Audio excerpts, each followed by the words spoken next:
Hey there, this is John from Heroes and Legends, and got some pretty exciting news today. Wizards dropped a pretty big reveal at a convention going on in Brazil, basically think like Comic-Con Brazil. And for that event, they went ahead and revealed a pretty big card from Aether Revolt, and it's Ajani the Unshakable. So let's, without any further ado, just get into this and take a closer look. Of course, Ajani is going to cost us a white, a green, and 4. It's a 4 loyalty counter planeswalker.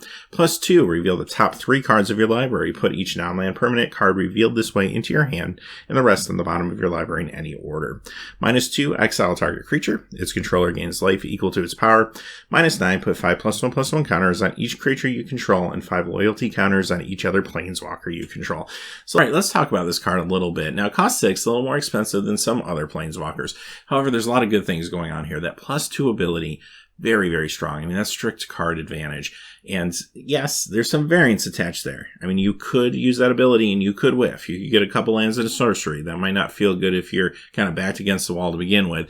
But that won't happen all the time. And even when you do miss, you still get 2 loyalty counters put on this card, which, when you look at that second ability, is still actually really, really good.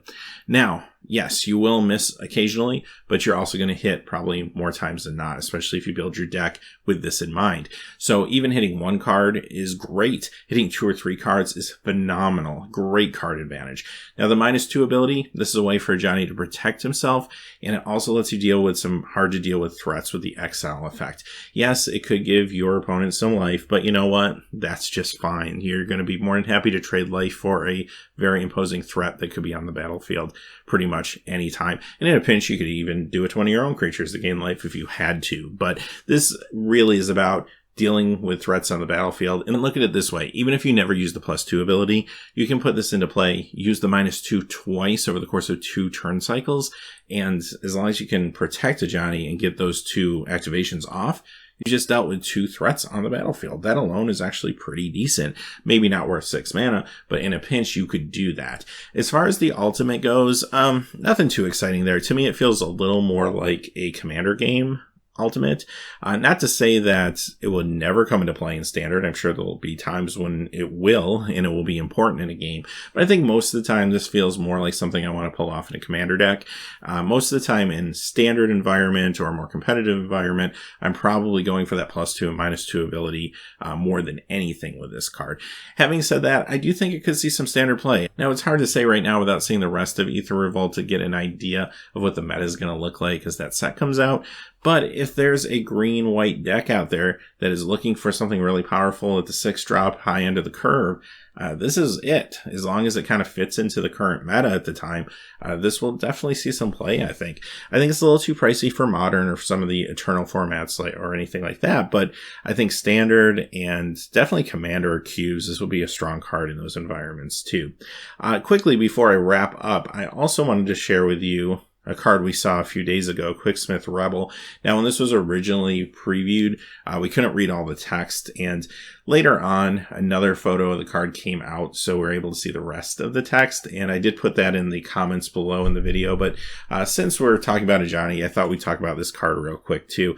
Quicksmith Rebel, it's a red and 3, creature, human, artificer, 3/2, and when this enters the battlefield, target artifact you control gains tap. This artifact deals 2 damage to target creature or player for as long as you control Quicksmith Rebel.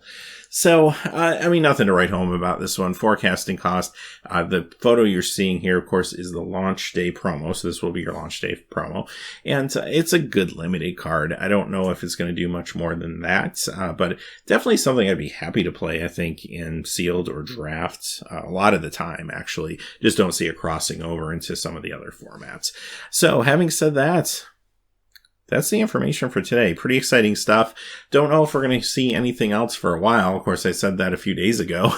So who knows, right? But if there are more preview cards released, I will make sure that you all get the news and I share them with you. And if not, there's a lot of other good content coming up. I am working on more of the Commander 2016 upgrade videos. So you'll be seeing those this week as well. So until then, hey, thanks for watching. Please remember to like and subscribe and have a great day. Hey, thanks as always for watching. This video is made possible by the generous support of viewers like you on Patreon. Check out the description below for links to our Patreon page as well as our Amazon affiliate store, where a small percentage of all sales will also help support the channel. Finally, if you haven't had a chance yet to subscribe, hit that subscribe button so you don't miss any new videos on Heroes and Legends. Talk to you again soon, and have a great day.